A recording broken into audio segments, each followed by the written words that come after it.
que yo no recuerdo el nombre, era civil, tenía tanta metralla en el cuerpo que no se podía ver si uno le miraba cuando estaba en el hospital y no definía si era blanco o era negro.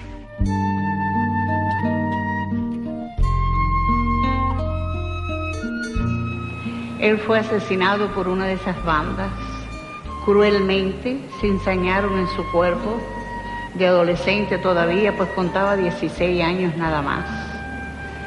De frente a tu mirada he vuelto a amanecer, sin miedo a mi dolor, sano mi herida, tomando en tu jardín la más querida flor, llena de tu aroma y de tu ser. Ese avión, mire, tengo que aclarar que ese fue un crimen tan grande porque éramos 5 niños, 2 mujeres y un solo hombre en esta cama de este campo. Es poder seguirte amando, multiplicar mi amor por cada estrella.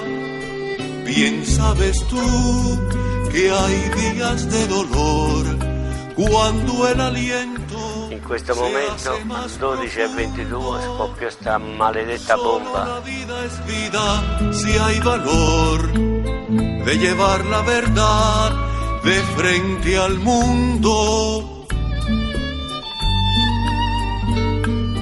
¿Qué podíamos hacer nosotros? ¿Qué debíamos hacer nosotros? Defendernos con la inteligencia, Bien sabes tú con las ideas, que hay días de dolor, con el espíritu de sacrificio de nuestros se hace más jóvenes. profundo. Solo la vida es vida si hay valor de llevar la verdad de frente al mundo. Trabajo que era el que yo realizaba en la búsqueda de información para evitar que el pueblo cubano fuera agredido por estas acciones que durante más de 45 años se han desarrollado y originado y financiado desde el territorio norteamericano.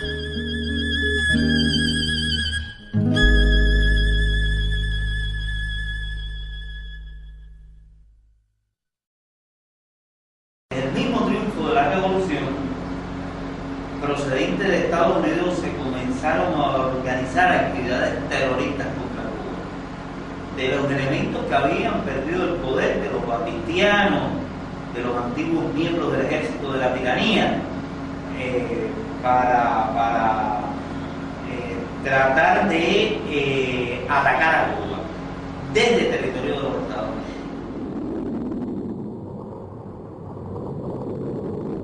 4 marzo del 1960. Alle 3:15 del pomeriggio una gigantesca esplosione sconvolge il porto dell'Havana. Lo scoppio avviene durante le operazioni di scarico della nave La Couvre. En el caso específico de La Couvre, colocaron una carga explosiva de TNT en el interior de una caja de granada antitanque. Esta iba provista de una espoleta de percusión instantánea, atada a un cordel que salía a la parte exterior de la caja. Este cordel se unía a una caja superior que al levantarse produjo la explosión. 30 minuti dopo la prima esplosione, una seconda, ancora più devastante, scaraventa a distanza le centinaia di persone accorse per aiutare le vittime. Il bilancio dell'attentato fu di 101 morti, 200 feriti e un numero imprecisato di dispersi. Había un compañero que yo no recuerdo el nombre, era civil, tenía tanta metralla en el cuerpo que no se podía ver si uno le miraba cuando estaba en el hospital y no definía si era blanco o era negro. Fu il giorno dopo, il 5 marzo del 1960, durante l'omaggio che il popolo cubano rese alle vittime di quell'attentato, che al comandante Che Guevara venne scattata la celebre foto che ancora oggi rappresenta per i popoli in lotta di ogni parte del mondo un simbolo di orgoglio e resistenza.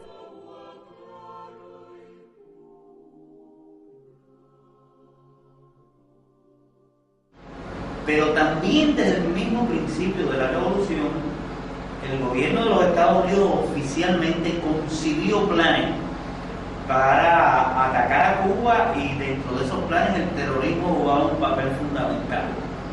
O sea, no tienes que creerme a mí, basta revisar, digamos, la información desclasificada sobre Cuba que se encuentra en el volumen 9 del Departamento de Estado, y ahí se podrá encontrar lo que en aquel entonces se conocía como el Programa Cuba. Ese Programa Cuba concebía la organización de una oposición tanto dentro como fuera de Cuba que justificase una invasión norteamericana, y también la hostilidad, la propaganda y la realización de actividades terroristas. En aquellos primeros años de la revolución seguramente encontrará, revisando la prensa, que no había día en que no se incendiase un cañaveral, en que no explotase una bomba, en que no se quemase una tienda por departamentos importantes, en que no se asesinase un campesino, todo como resultado de estas actividades terroristas. Por ahí está la cifra, como resultado de este tipo de agresión, más de 3.000 cubanos murieron, y una cifra aproximada quedaron con daño para el resto de su vida. Bueno, yo he sido perjudicada en lo más grande que puede ser una madre. La política agresiva de los Estados Unidos hacia nuestro país a través de las bandas contrarrevolucionarias, conocido por todo el mundo que eran financiadas, apoyadas y armadas por la CIA. En la década del 60, en la zona del Escambray, se encontraba mi hijo, Manuel Ascunce Domenech, que fue asesinado por una de las bandas contrarrevolucionarias el 26 de noviembre de 1961. Él se encontraba allí en las montañas realizando una de las labores más hermosas, más humanas, como es la de enseñar. En este caso estaba enseñando a leer y a escribir a los campesinos para destruir el analfabetismo que existía en nuestro país tan grande, producto de la explotación, del atropello que siempre mantuvo el imperialismo yanqui en nuestro país. Él fue asesinado por una de esas bandas, cruelmente. Se ensañaron en su cuerpo, de adolescente todavía, pues contaba 16 años nada más. Y aunque las vidas humanas para nosotros no tienen precio, el imperialismo yanqui no tiene perdón. Y yo considero que deben pagar por todo el daño que nos han hecho y el que aún nos están haciendo. Pues no soy yo sola, han sido miles de madres en este país los que hemos sentido la garra criminal de ellos clavada en nuestras entrañas.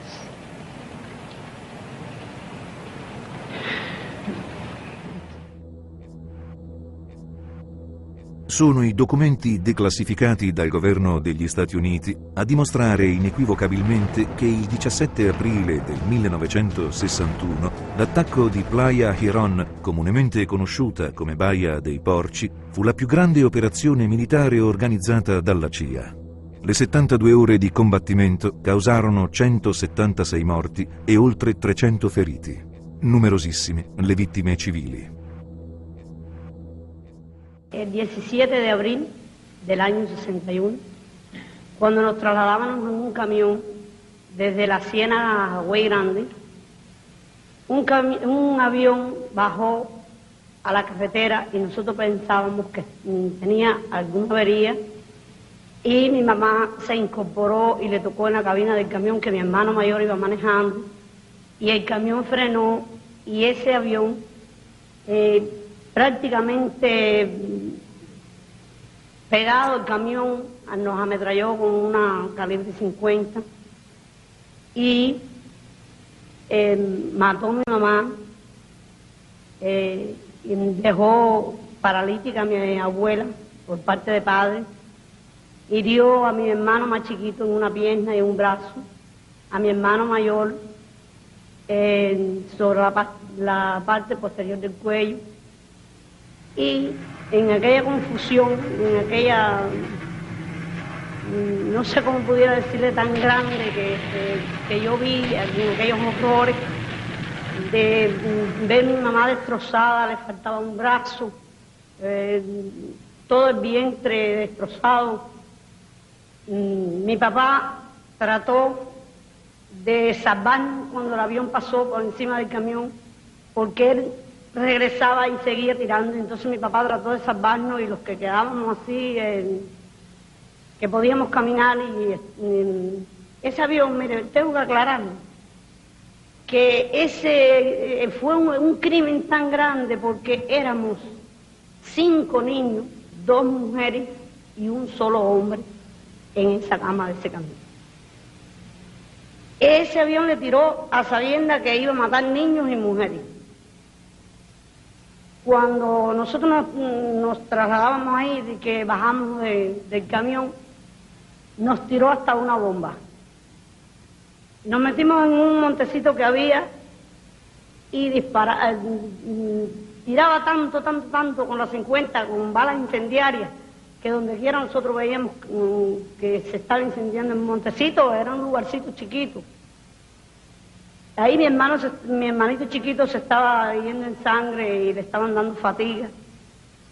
Y nosotros no sabíamos cómo hacerle un torniquete, ni sabíamos nada. Y bueno, ¿para qué decirle?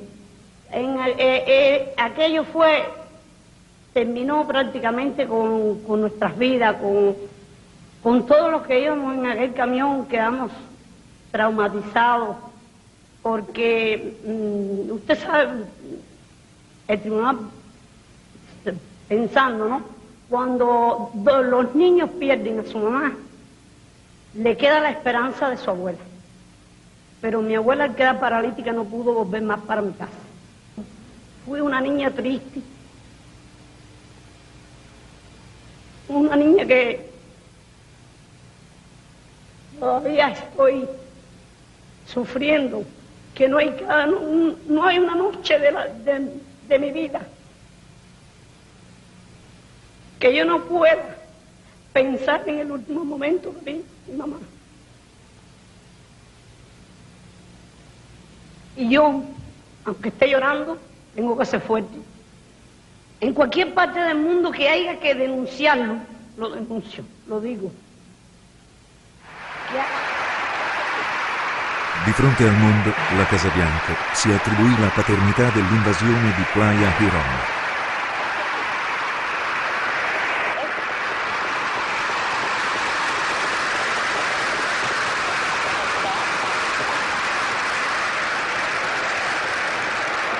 Es un honor para mí el estar hoy entre un grupo de los hombres más valientes del mundo.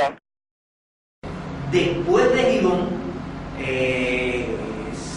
pudimos conocer, siempre con posterioridad, la Operación Mangosta, que era un enorme plan que incluía acciones de todo tipo en el terreno político, diplomático, económico y, por supuesto, la realizzazione di attività terroristica. Il 9 luglio del 1976 esplose una bomba nascosta dentro una valigia caricata su di un aereo della Cubana de Aviación con 29 passeggeri a bordo, che dalla Giamaica doveva andare a Cuba. Il ritardo di 40 minuti della partenza di quel volo evitò la strage. Il 6 ottobre di quello stesso anno, il volo civile della Cubana de Aviación, che da Barbados doveva raggiungere la Giamaica e Cuba, non ebbe la stessa fortuna. Proprio in quell'anno, il 1976, ancora sconosciuto alla popolazione mondiale, era diventato direttore della CIA un certo George Bush.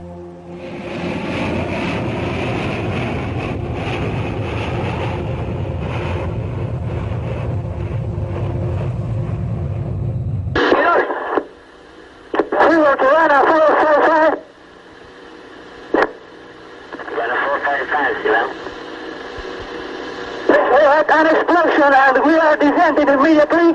You have to try on that. Okay, Silver Cubana 455. We are requesting immediately landing. Cubana 455, you are clear to land. Roger. Cierre la puerta. Eso, Phil. Pégate al agua, Phil, pégate al agua. Ok, Cubana, desde Cari West 650, diga si le podemos servir en algo.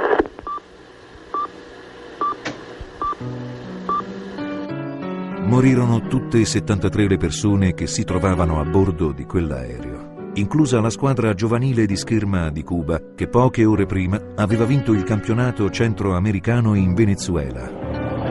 Solo los restos mortales de 8 cubanos han podido ser recuperados. Ellos se convierten así en símbolo de todos los caídos. A Luis Posada Carriles, terrorista di origine cubana, già agente della CIA, veniva comunicato che l'autobus con i cani era caduto, mentre Orlando Bosch, negando l'evidenza, sosteneva e sostiene ancora oggi che l'aereo caduto in Barbados era un aereo da guerra camuffato con le insegne della Cubana de Aviación.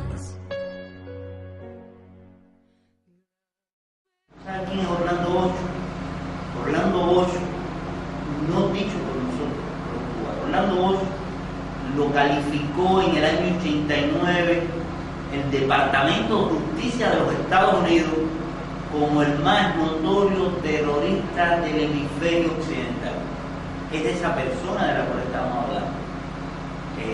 Organizador junto a Posada Carriles de la voladura de ese avión cubano que explotó en pleno vuelo,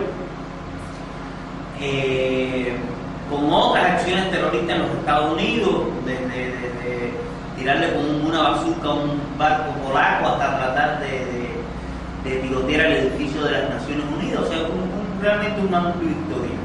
Bueno, Orlando Bosch regresó a los Estados Unidos. Él tenía un amigo en la campaña de la congresista Iliana Ross, el jefe de la campaña de Iliana, que resultó ser el hijo del presidente de los Estados Unidos. Te estoy hablando del actual gobernador del estado de la Florida, de Jeff Bush. En aquel entonces trabajaba con Iliana y él consiguió que su papá, el presidente 41 de los Estados Unidos, le otorgase un perdón presidencial a Orlando Bosch. Y esa es la razón por la cual Orlando Bosch, a pesar de lo que dijo su propio Departamento de Justicia, camina libremente por las calles de Miami. Pero no solamente es que camina libremente, organiza acciones contra Cuba. En esta entrevista que te mencioné, en esta emisora de Miami en el mes de febrero, él se atribuyó la autoría de 11 actividades terroristas contra Cuba en los últimos 10 años. Y constantemente está haciendo exhortaciones a tal fin. Tra la fine degli anni 70 e i primi anni 80, Cuba fu oggetto di una vera e propria guerra biologica che per affermazione di ex agenti dell'FBI gli Stati Uniti organizzarono durante la presidenza Nixon.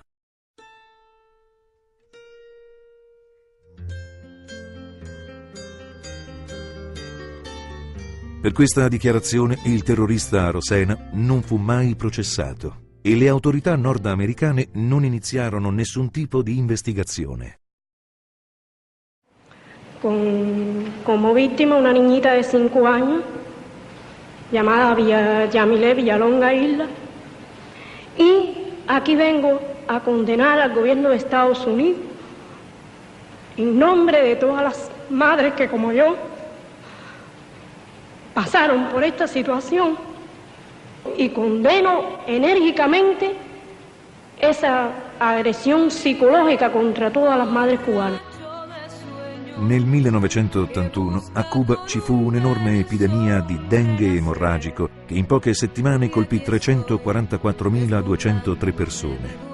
Gli Stati Uniti, applicando il blocco economico, si rifiutarono di inviare a Cuba le attrezzature necessarie per contrastare l'epidemia.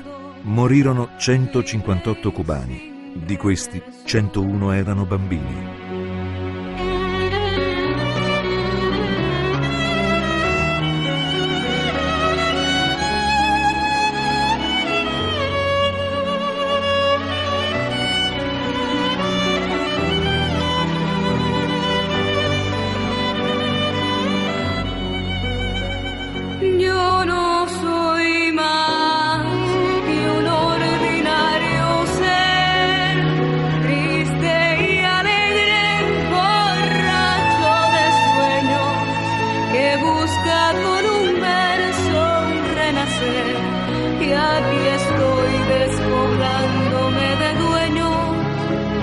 Tratando de hablar a mi universo, yendo y amando, libre y sin reverso.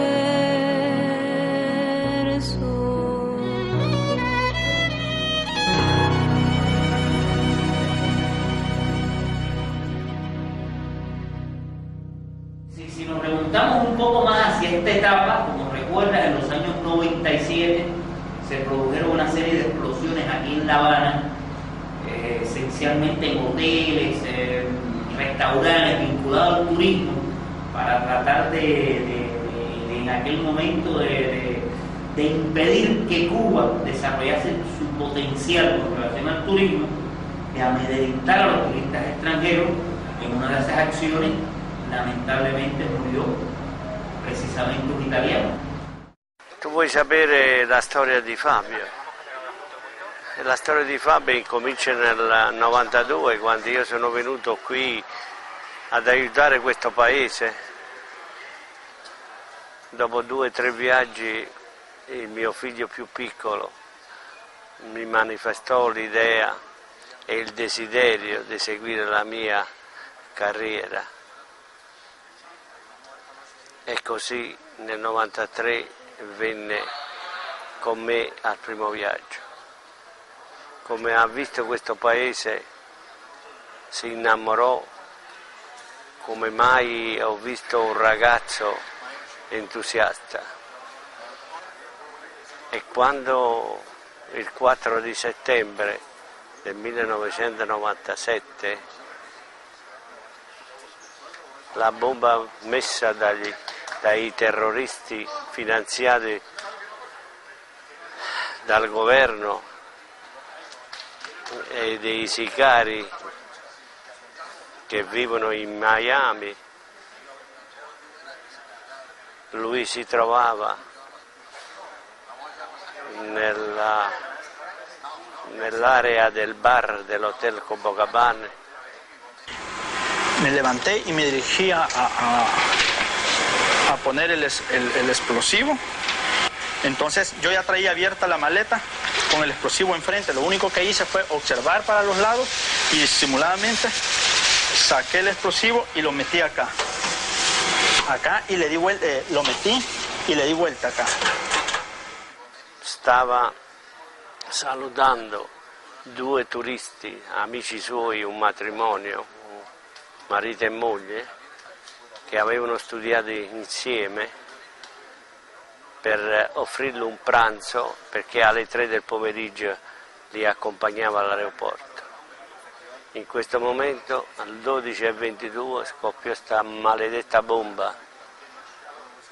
I suoi amici stavano seduti e lui stava in piedi perché aspettava l'orario di apertura del ristorante. E una scheggia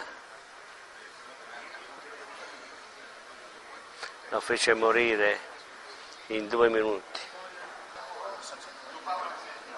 Da quel momento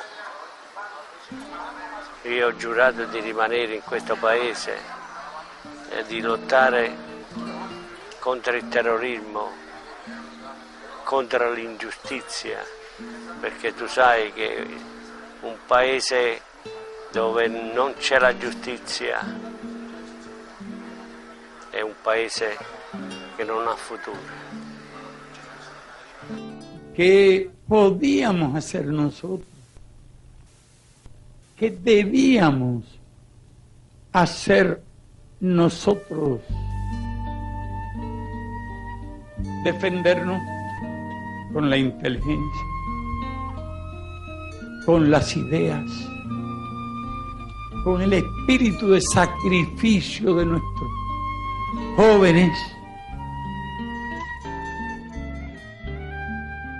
Per contrastare e porre un freno alle azioni terroristiche organizzate negli Stati Uniti, il Ministero dell'Interno di Cuba, nel corso di un'apposita riunione tenutasi a Cuba il 16 e 17 giugno del 1998, con una delegazione statunitense di cui facevano parte, tra gli altri, rappresentanti del Dipartimento di Giustizia e specialisti dell'FBI di Miami, consegnò una dettagliatissima documentazione comprendente anche filmati e registrazioni telefoniche, con cui si dimostrava che negli Stati Uniti, e specificatamente a Miami, in quel periodo venivano pianificati ed organizzati atti terroristici contro Cuba.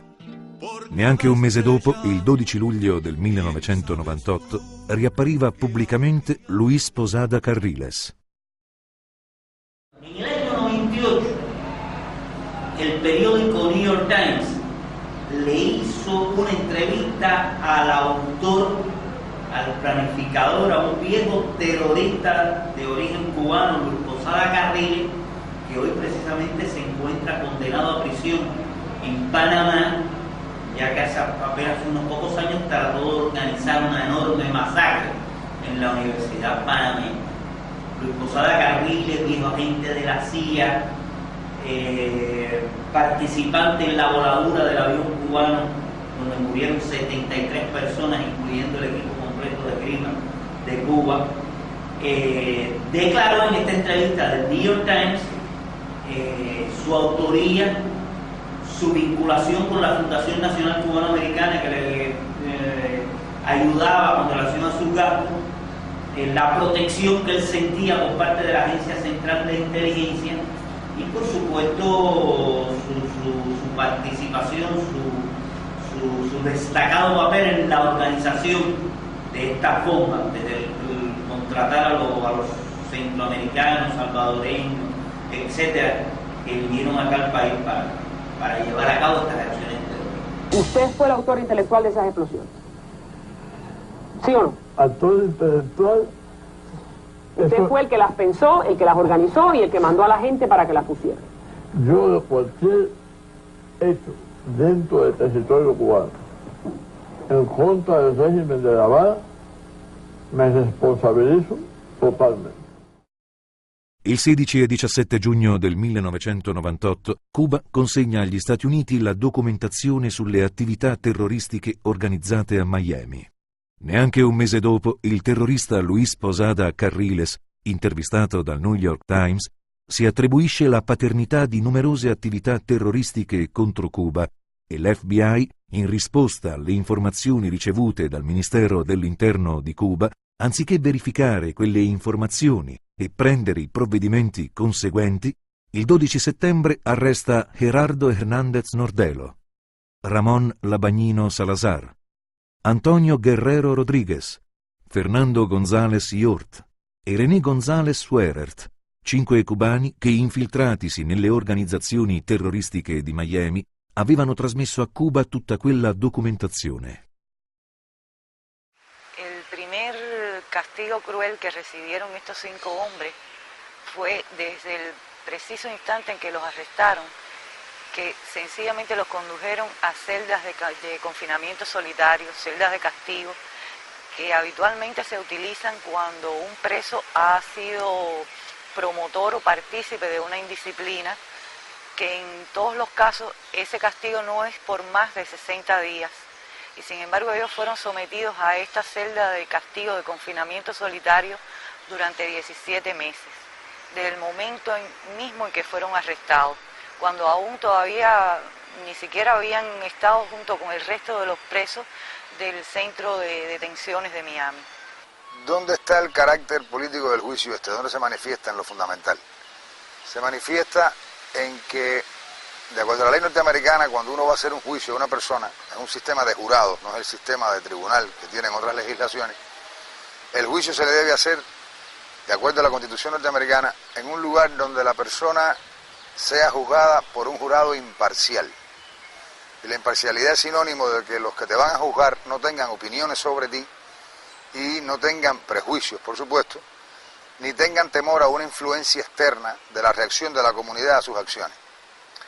Se plantea desde el principio del proceso por la defensa que Miami en este sentido no es el lugar para hacer este juicio, porque si Miami es el lugar donde se generan estas acciones terroristas, donde están los grupos terroristas, y es el lugar donde ellos están trabajando, por lo tanto, iban a ser juzgados en un ambiente totalmente hostil y era necesario para hacer justicia que este juicio se celebrara fuera de Miami. Pero es que si se celebra fuera de Miami, el gobierno norteamericano lo que está dando la posibilidad es de que el pueblo norteamericano conozca eso que está pasando en el sur de la Florida, que realmente no lo saben. Los americanos no tienen en sentido general información de estas acciones terroristas que salen desde los Estados Unidos hacia Cuba. Y por otra parte, era la posibilidad de darles el favor político a estos grupos terroristas de Miami de juzgar a sus enemigos cubanos. Y así se hizo. La jueza negó en muchas ocasiones la solicitud de cambio de sede del juicio para otra región de los Estados Unidos y este juicio fue celebrado en Miami. La defensa trató de presentar la necesidad del trabajo de los 5, llevando como testigos al proceso a miembros de estas acciones terroristas, de estas agrupaciones que cometen terrorismo contra Cuba.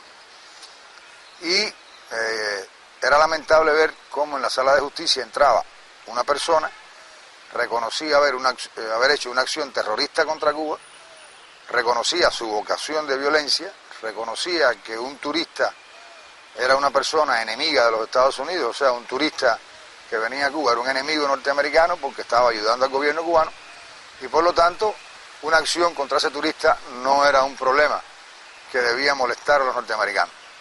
Esta persona salía de la sala de justicia, hacía declaraciones a la prensa en ese mismo sentido, y sin embargo, quien lo estaba vigilando, quien estaba persiguiéndolo, estaba en la sala de juicio como acusado. Rodolfo Frometa è uno dei terroristi che hanno testimoniato al processo contro i 5.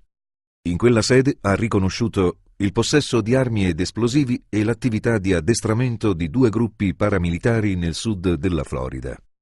Le incursioni armate contro Cuba, organizzate e partite dal sud della Florida. Tutte le sue dichiarazioni sono riportate negli atti processuali. En Miami puedes ver, por ejemplo, el periódico de Wall Street Journal se refirió el año anterior a un también conocido terrorista cubano, Frometa, que se dice, él se autotitula jefe de los comandos F4. Frometa hizo una alianza con las fuerzas opositoras a Chávez en Venezuela para organizar actividades terroristas en Cuba y en Venezuela. Y este señor también se pasea libremente por las calles de Miami. Es realmente lo que demuestra la hipocresía del gobierno norteamericano en el tema del terrorismo, ¿no? Sobre todo en estos momentos que se está hablando de ataques preventivos, de luchar contra acciones terroristas en el mundo. Y por otra parte tienen en prisiones norteamericanas a 5 hombres que lo que hacían era luchar contra el terrorismo. Parecería que nos encontramos en un mundo donde hay 2 tipos de terrorismo. Un tipo de terrorismo malo, que es el terrorismo que daña a los Estados Unidos, y un tipo de terrorismo bueno, que es el que se practica contra Cuba desde el territorio norteamericano y contra otros países. Y que el mismo sencillamente es tolerado, porque esos son los amigos norteamericanos. Para nosotros la lucha contra el terrorismo es una sola, se nos oponemos a todo tipo de terrorismo, por lo que eso significa para la pérdida de vidas inocentes. Es lo que más marca en este sentido el carácter político del proceso, porque el propósito del gobierno norteamericano, como se ha visto recientemente, está precisamente en derrocar al gobierno cubano. Y esos grupos de Miami, con sus acciones terroristas, en definitiva, lo que han hecho es tratar de cumplir un objetivo político norteamericano, y por lo tanto estos 5 hombres son evidentemente sus enemigos. Para ejemplificar qué cosa es Miami como lugar inadecuado para este juicio. Se pudiera decir, por ejemplo, que en Miami es imposible que actúe un artista cubano. O sea, un artista cubano que viva en la isla no puede actuar en Miami porque eso genera disturbios en la ciudad. Porque se considera que ese artista es un agente del gobierno cubano, por el solo hecho de vivir en Cuba. En Miami, en ese sentido, hubo que suspender incluso los premios Grammy Latinos del año 2001, se suspendieron, no se pudieron celebrar en Miami porque la reacción de esa comunidad no permitía darle suficiente seguridad.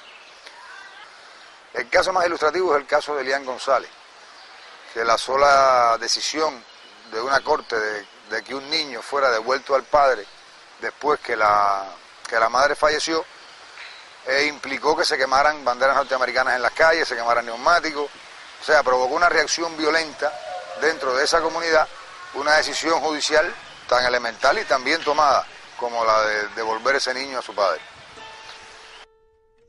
È proprio durante la vicenda di Elian González, in un clima rovente e di violenza, che si svolge il processo ai 5 cubani.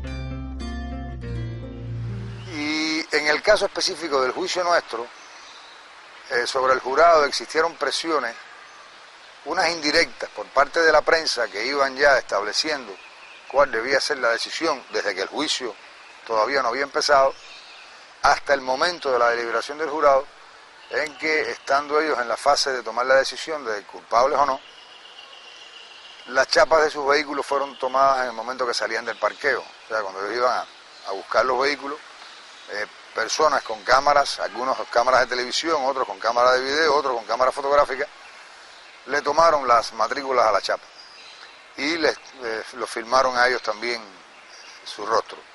Esto ocasionó preocupación por el jurado, se les planteó a la jueza esta preocupación. Uno de ellos se lo dijo al auxiliar de la corte y simplemente la jueza lo que hizo fue lamentar que eso hubiera ocurrido, decir que eso no debía volver a ocurrir, pero bueno, ya había ocurrido, y continuó el juicio desestimando una solicitud que hizo la defensa en ese sentido, que fue de declarar en ese momento un mal juicio, precisamente por el elemento de presión sobre el jurado que había existido durante ese día anterior.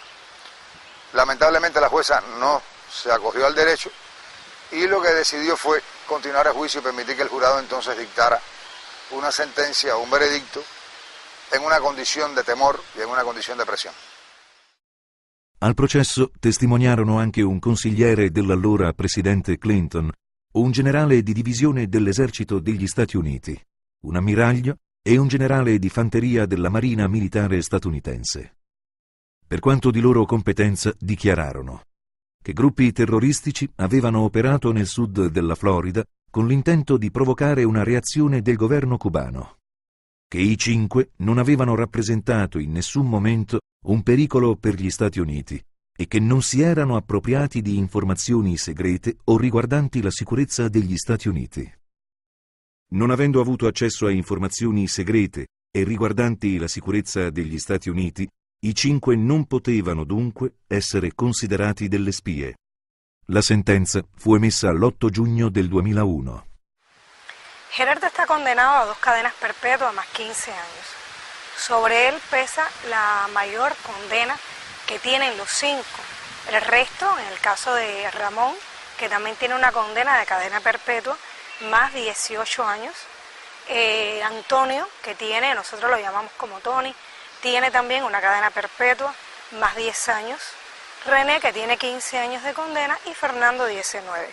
Por eso es que decía que sobre Gerardo pesa el máximo de las condenas que fueron aplicadas, a pesar de haber sido condenados por cargos que no fueron probados durante todo il processo giudiziale.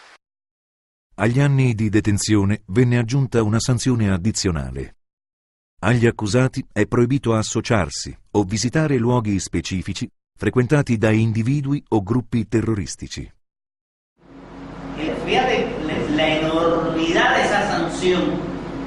El gobierno de Estados Unidos sabe los lugares donde están individuos o grupos tales como terroristas, qué lugares frecuentan, y en lugar de ir a detenerlos, en lugar de exigirle cuentas o por la realización de acciones de esa naturaleza, sencillamente le prohíbe a los que se oponen a ese tipo de actividad que asistan a esos lugares y que conozcan cuáles son los planes que preparan.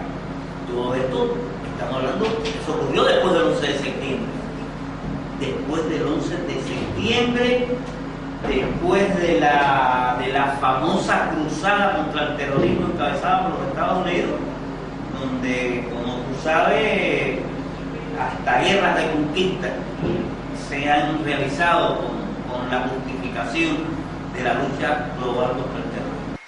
Cuando ya ellos son juzgados y el jurado los declara culpables de todos los cargos, ellos hacen una carta dirigida al pueblo norteamericano y como castigo por haber escrito esa carta, que además el pueblo norteamericano ni siquiera conoce, fueron llevados nuevamente durante 48 días a celdas de castigo. Cuando los Estados Unidos comienzan su guerra contra Irak, injustificadamente los llevaron de nuevo al hueco, que son las celdas de castigo, solitarias de nuevo. Esta vez con más restricciones incluso que los dos huecos anteriores, con un documento que partía del Departamento de Estado donde decían que esas condiciones se podían mantener durante 1 año y quizás mucho más tiempo. Son tratamientos a hombres que nunca cometieron una indisciplina, que siempre han mantenido una conducta intachable en las prisiones donde se encuentran, que los mismos carceleros que están a cargo de su custodia no pudieron explicar, que sencillamente les dijeron cuando ellos preguntaron que eran órdenes que venían de arriba y que ellos tenían el deber de cumplirlas. El 20 de mayo el presidente Bush fue a Miami y ahí, en el acto que se estaba celebrando, en la tribuna de ese acto, había algunos terroristas con el presidente de los Estados Unidos. Por ejemplo, estaba el chino Anguito. Si tú ves una fotografía de ese acto, vas a ver al chino Anguito detrás del presidente de los Estados Unidos. Y este es un notorio terrorista reconocido como tal por las propias autoridades norteamericanas. Pero ¿sabes tú también quién estaba en la presidencia de ese acto? El terrorista Orlando Ocho. Y pues, al parecer, alguno de los asesores del presidente se dio cuenta y entonces lo bajaron de la tribuna y lo pusieron en la primera fila. Mentre il presidente Bush a Miami partecipa ad iniziative pubbliche con alcuni noti terroristi e i 5 cubani sono detenuti nelle carceri statunitensi, il 25 agosto del 2004 la presidente della Repubblica di Panama, Mireya Moscoso, a poche ore dalla scadenza del suo mandato presidenziale, concede l'indulto a Luis Posada Carriles e ad altri 3 terroristi, detenuti per aver organizzato un attentato che, se attuato, avrebbe causato un massacro nell'Università Panamense in occasione del Summit Hispanoamericano del 2000. Como noticia en primicia para todos ustedes, la conversación, el mensaje telefónico que le deja la presidenta de Panamá, la señora Mireya Moscoso, a quien fuera embajador de Estados Unidos en Panamá, el doctor Simón Ferro. Vamos a escuchar lo que le dice en la grabación a Simón Ferro, la presidenta Moscoso. Embajador, buenos días. Es la presidenta para informarle que ya los 4 cubanos fueron indultados en la noche de ayer y que ya salieron del país. 3 van rumbo hacia Miami y el otro pues un rumbo desconocido. Hasta luego, un abrazo. Luis Posada Carriles trova ospitalità negli Stati Uniti e il suo avvocato Eduardo Sota chiede che gli sia concesso asilo politico poiché ha favorito gli interessi degli Stati Uniti d'America per 40 anni. Nel frattempo a Miami l'ex presidente di Panama, Mireya Moscoso, riceve la medaglia per la lotta a favore della democrazia. Señor Bush, aquí están las víctimas de los crímenes y de los actos terroristas cometidos contra nuestro pueblo durante decenas de años. Pienso que usted tiene una responsabilidad ante esa opinión mundial, ante el mundo, ante ante el pueblo de Estados Unidos, ante las víctimas de actos terroristas contra norteamericanos que hayan tenido lugar en cualquier lugar del mundo, ante los pueblos de América Latina, ante el pueblo de Cuba y ante los familiares aquí reunidos que no han recibido jamás el consuelo siquiera de una palabra de arrepentimiento o una solicitud de perdón por parte de ningún gobierno de Estados Unidos. A mí me parece que ante una situación como la que yo te acabo de describir, que no ha cesado a lo largo de más de estos 40 años, bueno, pues por supuesto que Cuba tiene el derecho a defenderse. Si las autoridades norteamericanas no solamente no detienen, no juzgan a estas personas, sino que en muchas ocasiones las apoyan, las financian, las promueven, Cuba está asistido del derecho de conocer cuáles son los planes que contra nosotros se ejecutan. Y esa es la razón por la cual los 5 compañeros, los 5 héroes cubanos, pues se encontraban en territorio norteamericano. No obstante, no fue suficiente haberlos condenado a estas largas penas, sino que también sobre ellos se ha tratado de usar un nivel de presión, de chantaje contra ellos, utilizando a sus familias. En este caso, Gerardo y yo llevamos prácticamente 6 años sin vernos, 6 años donde él ha sido presionado precisamente para que entrara en un nivel de negocios con la Fiscalía y no llegara a presentarse al juicio para declarar todas las cosas que el gobierno norteamericano estaba amparando a través de los grupos terroristas, las acciones contra Cuba. Trabajo que era el que yo realizaba en la búsqueda de información para evitar que el pueblo cubano fuera agredido por estas acciones que durante más de 45 años se han desarrollado y originado y financiado desde el territorio norteamericano. Durante estos 6 años prácticamente Gerardo y yo no nos hemos visto porque a mí no se me ha otorgado una visa que me permita viajar y entrar a territorio norteamericano para hacer la visita familiar, visita a la que él como preso tiene derecho de recibir. Por lo tanto, en el año 2002 yo recibí una visa y cuando viajé a Estados Unidos se me impidió entrar a su territorio. Fui detenida durante 11 horas en el aeropuerto y fui destinada a regresar nuevamente a Cuba sin permitirme llegar hasta la cárcel donde él se encuentra en California y por lo tanto impedir con esto nuestro encuentro. Yo he pedido visa en reiteradas ocasiones y en todos los casos han sido negadas.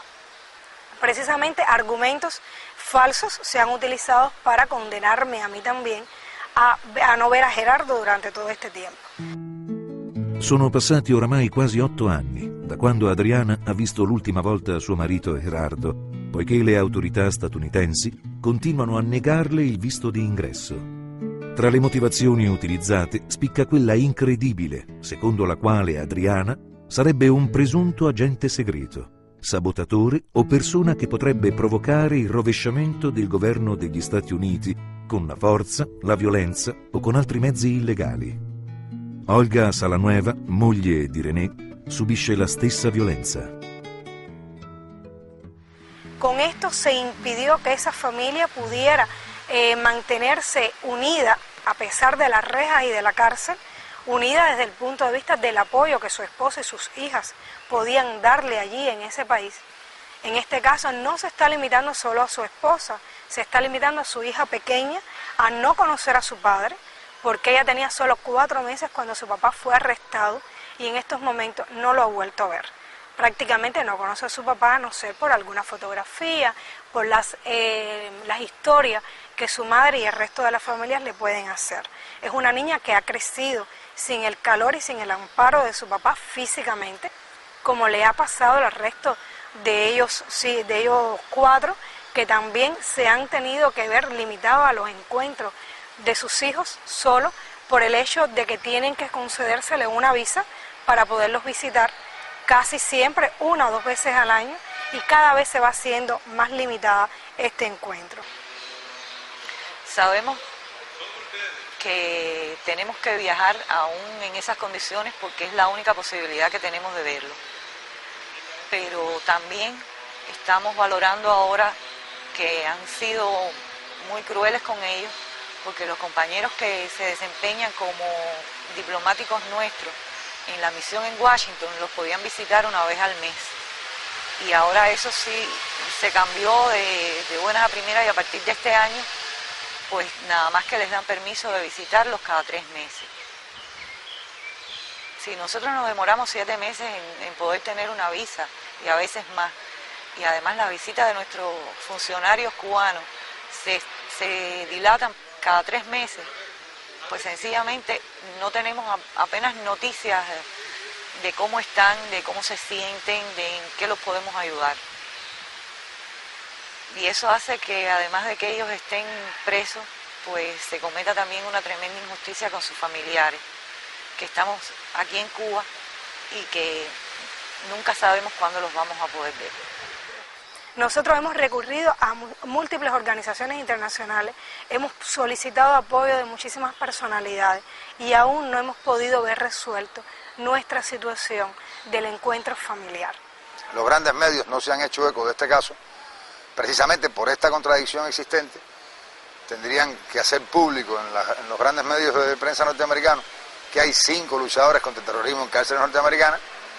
Por lo tanto, esto ha sido un caso que solamente se ha trabajado en Miami, y que la prensa solamente ha trabajado en Miami, y lo ha trabajado en función de presentar a los 5 como espías, como 5 conspiradores contra los Estados Unidos, cuando realmente es todo lo contrario.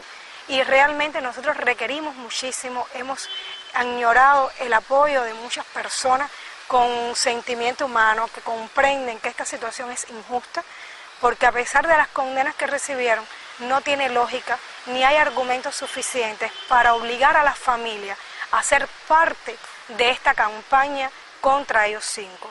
De la forma en que la familia sea utilizada para debilitarlos a ellos, con la necesidad que tienen presos como ellos, condenados a tan largas penas, recibir el apoyo de sus hijos, de sus esposas y de sus madres. Todos los hijos hoy en día están creciendo sin el calor y el amor directo de esos padres, que tienen valores humanos muy grandes, porque solo cuando un hombre tiene este tipo de valores es capaz de renunciar a las comodidades que pudo haber tenido en su país, a la compañía de su familia por proteger la seguridad de todo un pueblo. Valores como esos no pueden dejarse hoy solos. Por lo tanto, ni las familias ni las personas de sentimientos nobles y la solidaridad che hoy se levanta puede dejarlo solo. Il 27 maggio 2005 il gruppo di lavoro sulla detenzione arbitraria della Commissione dell'ONU per i diritti umani preso atto che i 5 rinchiusi per 17 mesi consecutivi nelle celle di isolamento non hanno potuto accedere alle prove e incontrare gli avvocati per preparare adeguatamente la difesa, che fu loro negato l'accesso ai documenti processuali, poiché molti di questi furono segretati in quanto riguardanti la sicurezza nazionale degli Stati Uniti, che il governo statunitense ha sin dall'inizio del processo contribuito a presentare i 5 come colpevoli, che il giudizio non si svolse nel clima di obiettività e imparzialità che deve avere per concludersi in osservanza delle norme per un processo giusto, ha dichiarato che la privazione di libertà dei 5 è arbitraria e in aperta violazione dell'articolo 14 della Convenzione internazionale dei diritti civili e politici. Ha chiesto pertanto al governo degli Stati Uniti di adottare tutte le misure necessarie per porre rimedio a questa situazione. Il 9 agosto del 2005 il Tribunale d'Appello di Atlanta, all'unanimità, ha revocato le sentenze di colpevolezza e gli ergastoli ai quali sono stati condannati i 5, affermando che non hanno avuto un giusto processo a causa dei pregiudizi della comunità di Miami. La decisione disponeva lo svolgimento di un nuovo processo. Nonostante ciò, i 5 continuano ad essere detenuti nelle carceri statunitensi. El objetivo fundamental que perseguimos es eso, es que se conozca esta verdad, que se sepa de este proceso, que personas con un poco de sentido de justicia, de vocación de humanidad, se acerquen al tema y se solidaricen con esta causa, que en definitiva es una causa que los cubanos consideramos muy justa y que cuenta con muchísimo apoyo por parte del pueblo cubano. En Cuba realmente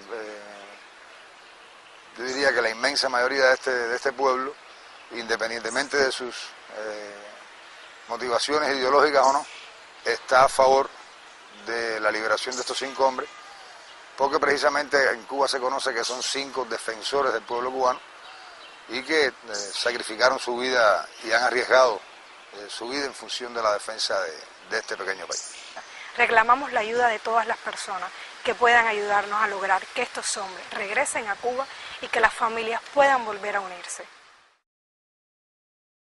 Un mundo mejor es posible, pero cuando se haya alcanzado un mundo mejor es posible, tenemos que seguir repitiendo un mundo mejor es posible y volver a repetir después un mundo mejor es posible.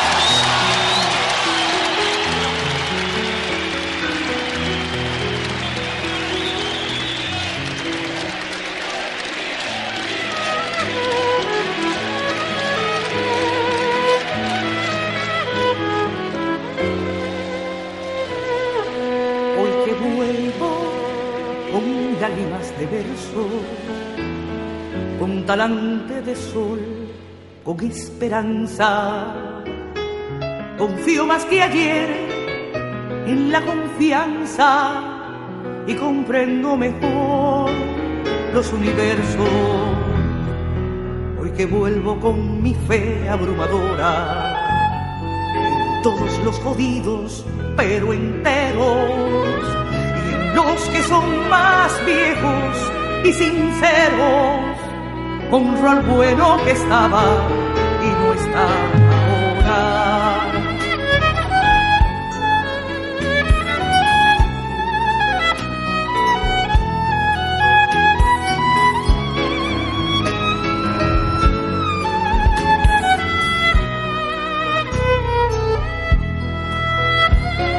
No creas que al volver antes estuve ausente de tu verde pradería. Yo he vivido en tu cielo y en tu nube, soñando sin cesar que estoy volviendo. Y al despertarme igual, no me sorprendo de andar por tus caminos todavía.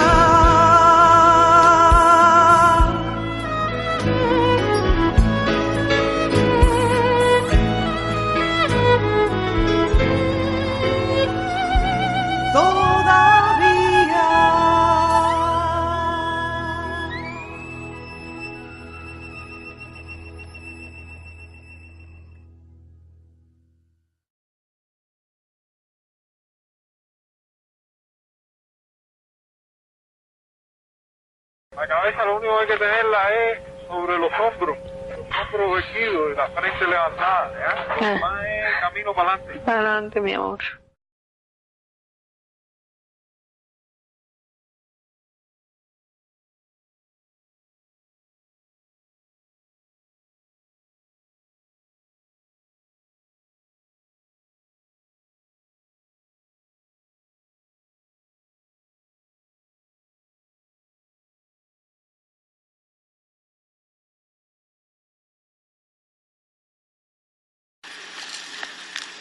Queridos participantes en este ya histórico encuentro, y si ustedes me lo permiten, con muchísimo gusto, les digo, queridos compatriotas,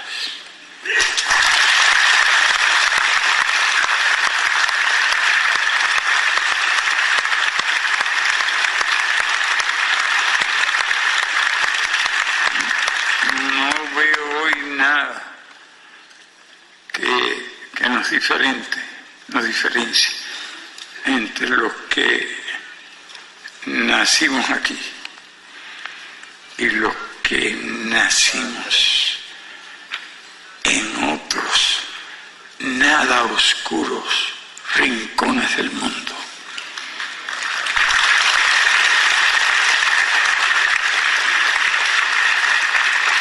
Aunque hay algunos que piensan que todos procedemos de oscuros rincones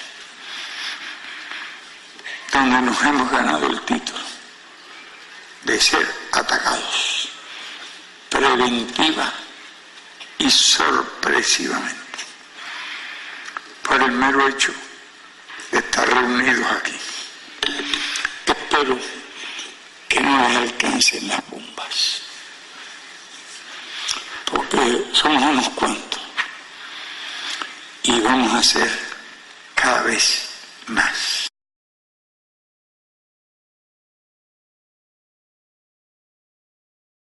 Vengo armado de amor para trabajar cantando en la construcción de la mañana. Amor da todo lo que tiene.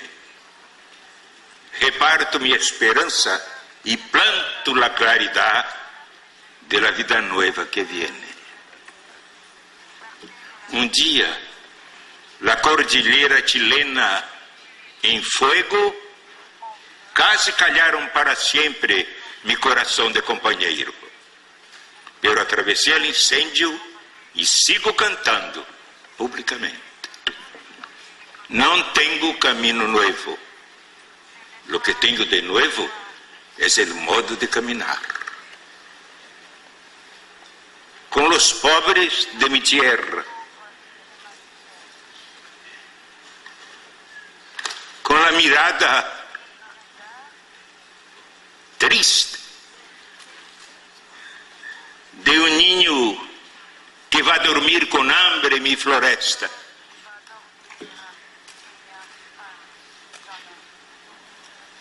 Con la ignorancia, fruto podrido de la miseria, aprendí que el mundo no es solamente mío. Pero sobre todo aprendí que lo que más importa antes que la vida se pudra es trabajar en la mudanza de lo que es preciso mudar, cada uno en su vez y cada cual en su lugar.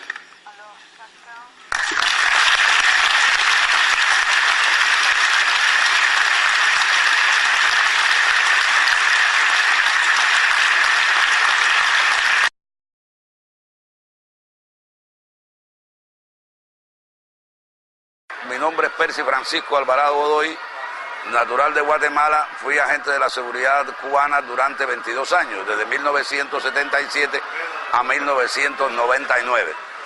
Participé como decenas de compañeros en la lucha contra los enemigos de la revolución, tanto los contrarrevolucionarios radicados en Miami como los propios representantes de las agencias de los Estados Unidos.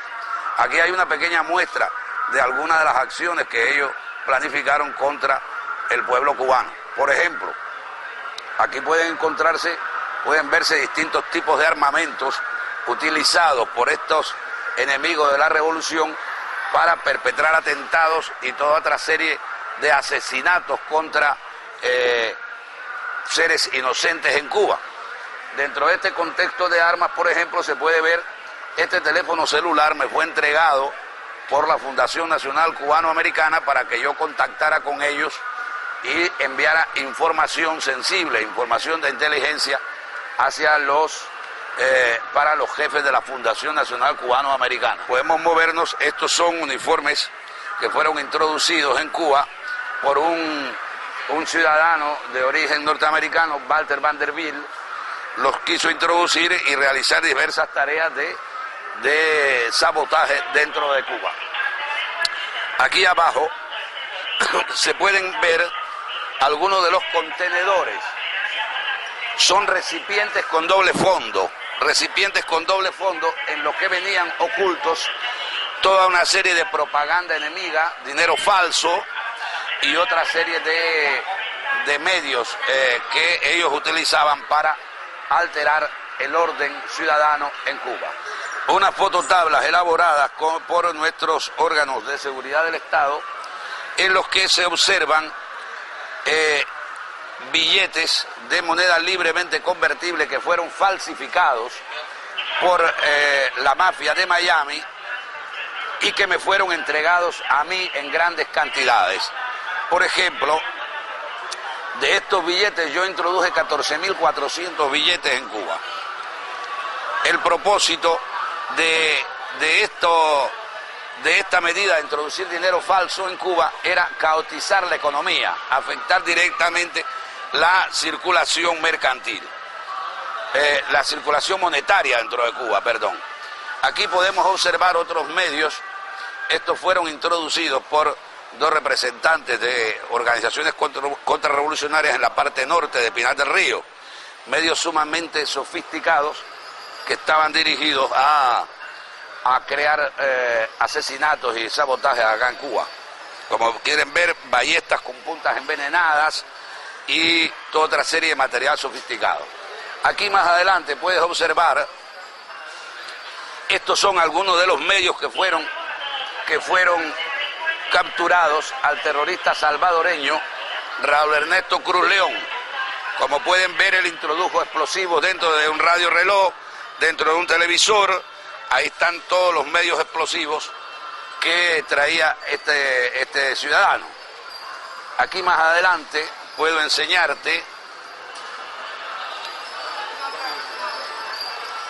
estos medios fueron capturados a Otto René Rodríguez Llerena y a María Elena González Mesa. Es decir, aquí estos fueron detectados para terroristas de origen guatemalteco. Traían el C4 dentro de tubos de pasta de dientes. Aquí puedes observar, también utilizaron equipos electrónicos para enmascarar las cantidades de C4, de material explosivo que trajeron a Cuba. Un doble fondo de un maletín también contenía C4.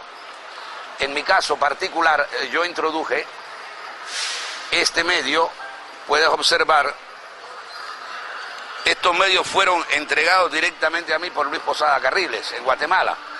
Aquí tenemos, yo introduje 2 frascos de champú plástico que contenían 450 gramos de C4 cada uno, similares idénticamente a estos. Eran ellos un reloj analógico con todo el mecanismo detonante para hacer explotar. Aquí, por ejemplo, puedes ver granadas, medios incendiarios y armamentos capturados a nuestros enemigos. Como puedes ver, contra Cuba se ha desarrollado durante más de 40 años un sostenido terrorismo que ha provocado al pueblo cubano más de 2.000 muertos, más de 3.000 muertos y 2.000 heridos. Es importante destacar que pudieran haber sido mucho más, pero gracias a la labor de nuestros 5 héroes y de otros compañeros que han tenido que defender a Cuba dentro de las entrañas del monstruo, se ha permitido contrarrestar muchos de estos planes y evitar una mayor cantidad de muertos para nuestro país.